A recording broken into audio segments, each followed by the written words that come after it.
అసలు ఆడపిల్ల అంటే మీకు గౌరవం లేదు, ప్రేమ లేదు. ఎందుకంటే మీకు ఆడపిల్ల లేదు.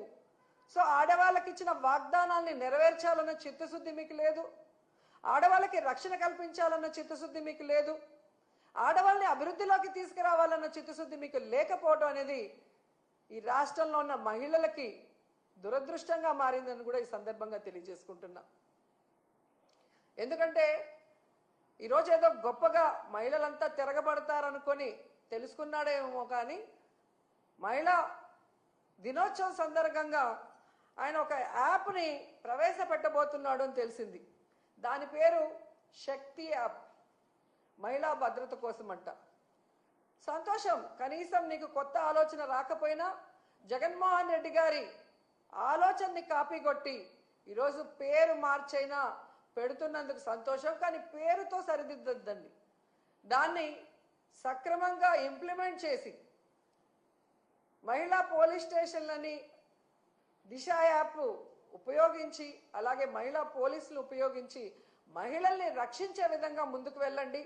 అలాగే మీరు ఏదైతే యాప్ని ఈరోజు ఇంట్రడ్యూస్ చేస్తున్నారో కేంద్రంలో రాష్ట్రంలో మీ ప్రభుత్వమే అధికారంలో ఉంది కాబట్టి దానికి చట్టబద్ధత కల్పించండి.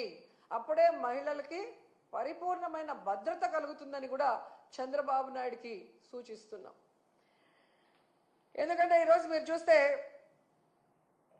ఇంతవరకు జరిగిన ఏ క్యాబినెట్లో కూడా చంద్రబాబు నాయుడు గారు లేదా ఆయన యొక్క క్యాబినెట్ మహిళా భద్రత గురించి ఏ రోజు కూడా చర్చించలేదు.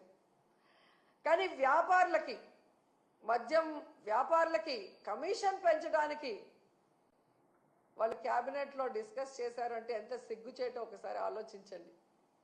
ఎందుకంటే ఈ మద్యం, గంజాయి, డ్రగ్స్ వల్లే మహిళల మీద దాడులు, మహిళల మీద రేపులు, చిన్నపిల్లల్ని సెక్షువల్ హరాస్మెంటు, ఇళ్లలో భార్యల్ని, తల్లుల్ని గృహహింసకి, ఇవన్నీ కారణం గంజాయి, డ్రగ్స్, మందును విచ్చలవిడిగా ఫోన్ చేస్తే ఇంటికి డోర్ డెలివరీ చేసే దౌర్భాగ్య పరిస్థితి ఈరోజు చంద్రబాబు నాయుడు గారి ప్రభుత్వంలో ఉంది.